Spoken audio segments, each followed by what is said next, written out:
So remember yesterday when I unboxed the OnePlus 2 and removed that free included screen protector, thinking it was part of the packaging?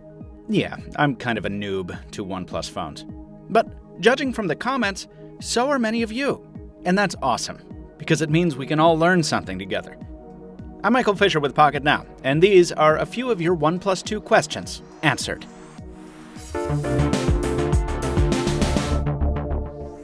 The first question we're hitting is the one that you asked most often in the unboxing comments.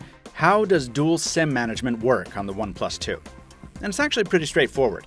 You pop in 2 nano SIM cards from your preferred GSM operators. Here in the States, that's AT&T and T-Mobile only, no Verizon or Sprint. And when you power up the phone for the first time, the OS prompts you to choose which SIM you want to use for what: voice calls, SMS, and cellular data. The phone seems to auto-detect what SIMs have been inserted and then auto-downloads APNs for a bunch of associated prepaid and postpaid networks, so you don't need to program them yourself, which is nice. And it always displays signal information for both carriers up top. You can also switch settings on the fly if you run out of data on one card or you're seeing better reception on the other network or whatever. This is pre-release software, so switching between networks sometimes requires a restart to work properly. And the carrier string also doesn't display the network affiliation properly. Even on T-Mobile, on our unit, it says AT&T. But OnePlus tells us a fix is on the way for this. Number 4. Does it overheat? This question has its roots in the OnePlus 2's Snapdragon 810 processor, which throttles its performance very quickly under load and is generally not very efficient. But while a better designed processor is always a nice thing to have, the OnePlus 2 hasn't shown any evidence of handicap in the 24 hours I've been using it. Does it heat up when playing games for a long time? Sure, just like every other phone. And the OnePlus 2 doesn't get as hot as some other phones running better processors. This shouldn't come as any surprise if you've seen our HTC One M9 coverage. That phone runs just fine on the Snapdragon 810, and the OnePlus 2 seems to do the same. Unless you're running repeated benchmarks back-to-back for some reason, the OnePlus 2 performance should do you fine. And neither the processor nor the dual SIM setup seems to be impacting battery in a negative way. We got about 4.5 hours screen on time in our first cycle of heavy use. We'll see if that holds up or not. Number 3. DEM optics.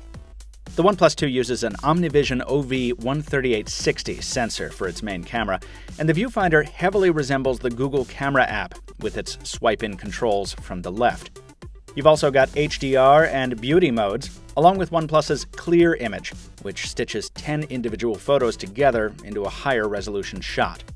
We've only done a day of shooting, so we have no conclusions yet, but the OnePlus 2 does really shine in HDR, it seems.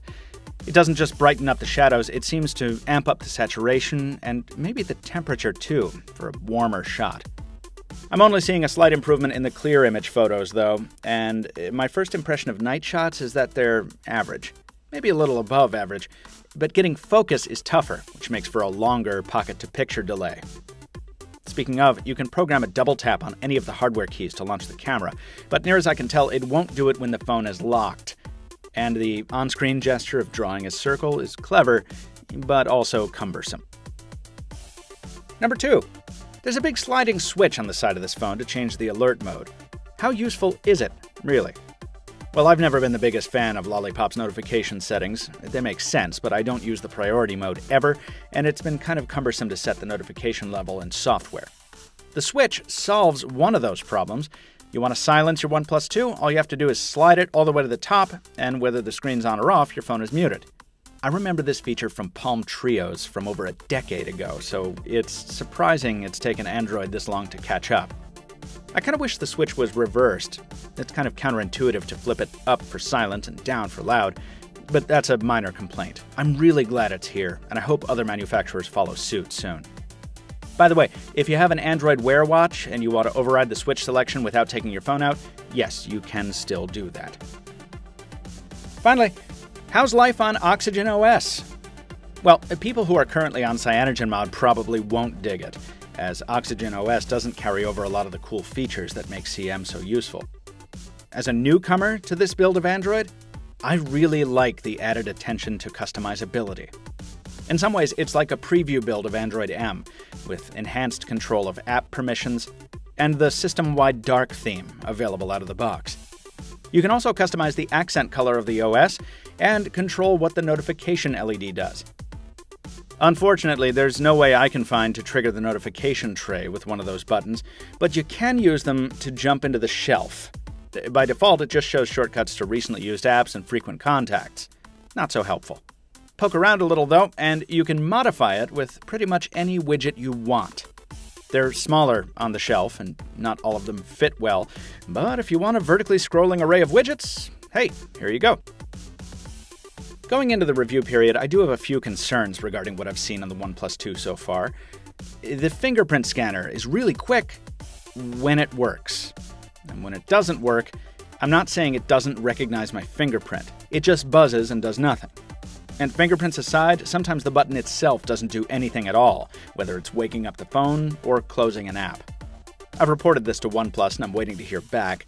It's possible I have a bad unit, but if it's more widespread, then hopefully this issue will be fixed in the next software update. I'm also concerned about recharge time. The wide availability of quick charge on other phones has spoiled me. I'm used to plugging in and getting half a battery charge in half an hour.